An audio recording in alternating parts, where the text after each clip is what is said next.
crochet de Gibraltar, à moins de 20 km des côtes africaines. C'est l'entrée sud de l'Europe. L'un des détroits les plus surveillés au monde est devenu le royaume des trafiquants de drogue. Chronique d'une guerre perdue.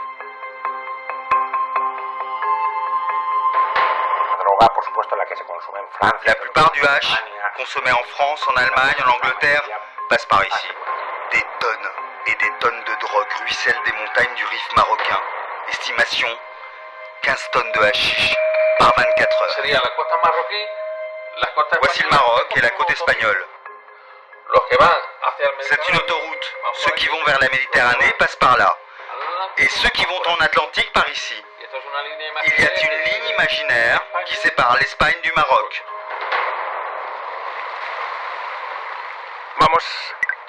On a une info sur un go fast. On va l'intercepter. La chasse commence. L'hélicoptère de la police espagnole du commandant Bardón, un vieux briscard, est équipé de caméras ultra puissantes. Soudain, l'opérateur détecte un sillage bien particulier. L'info est bonne.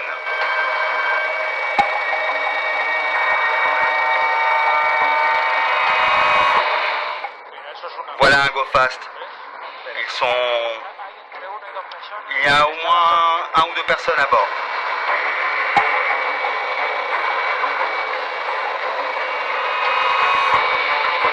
Pourquoi ils sont à l'arrêt?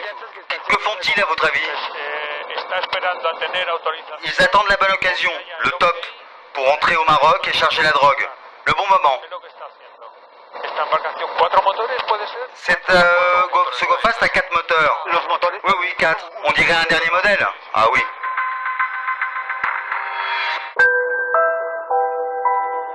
Fini le temps où les gomas, les caoutchoucs comme les appellent les narcos, effectuaient des allers-retours nocturnes entre l'Espagne et le Maroc. Désormais, les canaux forment en pleine mer de véritables camps de base autonomes. Ces intermédiaires, ou passeurs de nuit, sont équipés de tentes, ravitaillés en nourriture et en carburant par des embarcations pleines de bidons qui font office de pompes à essence mobile.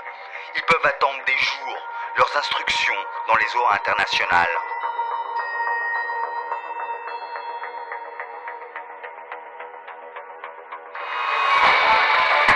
Notre cible décide de fuir. La course-poursuite s'engage.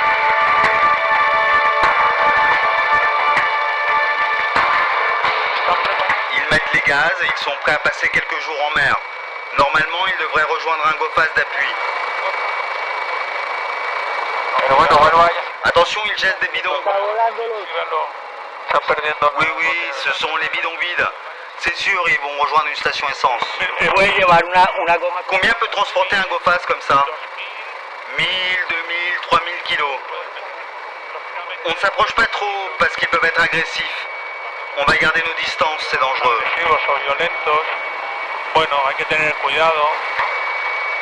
Dans ce go fast, pas de drogue.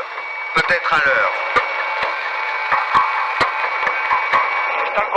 C'est en permanence. Il y en a tout le temps. Un go fast puis un autre. Beaucoup de leurres, mais ils occupent le plan d'eau. C'est inchiffrable.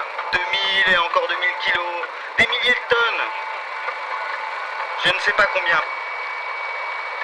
Nous survolons la Línea de la Concepción, la ville des barons de la drogue. Villa avec piscine et débarcadère directement reliés à la mer.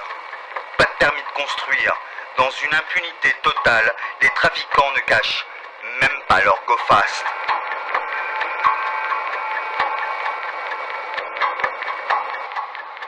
Sur le front de mer du village, chaque maison a sa guérite.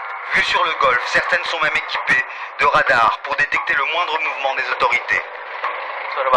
C'est le quartier de San Bernardo. Dans une région plomblée par 35% de chômage, les narcos sont devenus les principaux employeurs et la ruée vers leur brin attire toujours plus de candidats, surtout chez les jeunes. Ici, un jeune de 20 ans peut gagner 1000 € juste avec un walkie-talkie en une nuit pour surveiller la police. Jamais il acceptera un travail digne et honnête à 1500 € par mois avec un patron à supporter, des horaires. Il préférera toujours le trafic. Ici c'est très facile.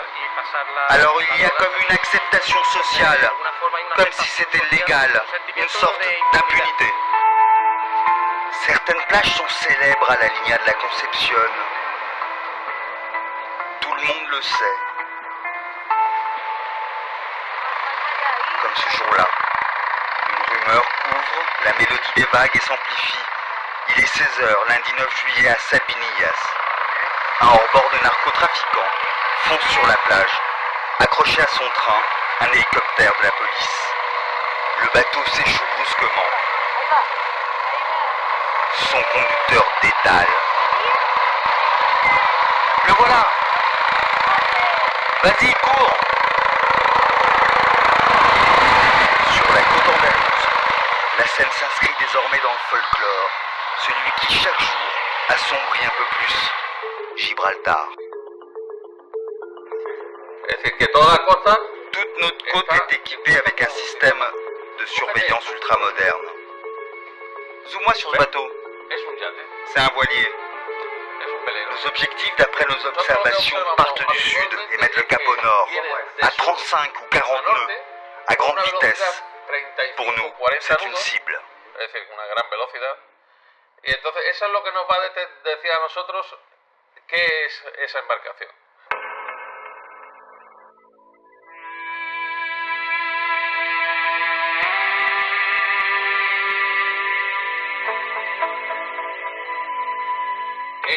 En plus, ils ont des radars ultramodernes pour nous détecter. Alors les trafiquants, quand ils nous voient, font demi-tour et retournent dans les eaux marocaines.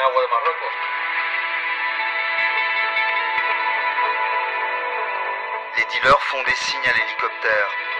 C'est pour manger. Pour ces délinquants, la faim, celle du ventre, justifie les moyens.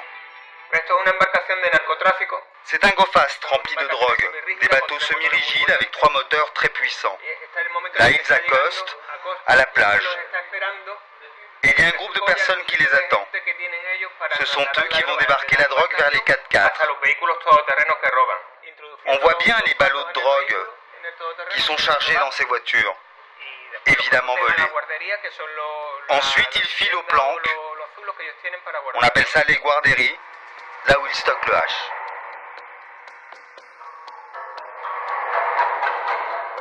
Sur ces images de surveillance, la police va détecter un réseau. Sur cette affaire, nous les avons suivis jusqu'à leur planque, afin de défaire tout le réseau. Notre but, c'est la guarderie, la planque, et on fera tomber tout le monde impliqué.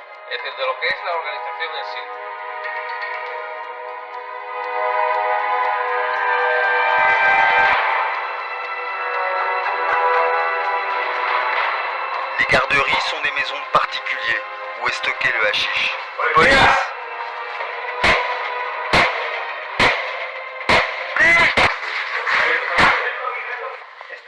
Vous êtes détenu pour crime organisé et trafic de drogue.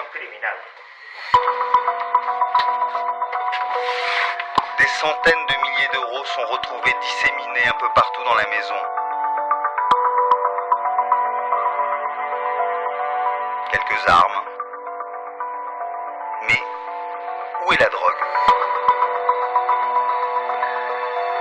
Très bien cachée. Sous une dalle de douche avec télécommande.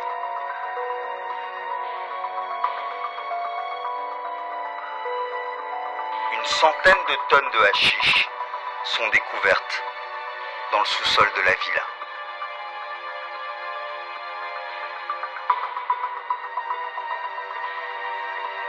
Les dealers savent qu'ils ne risquent pas gros. Ils sont calmes lors de leur arrestation. Maximum 3 ans ferme.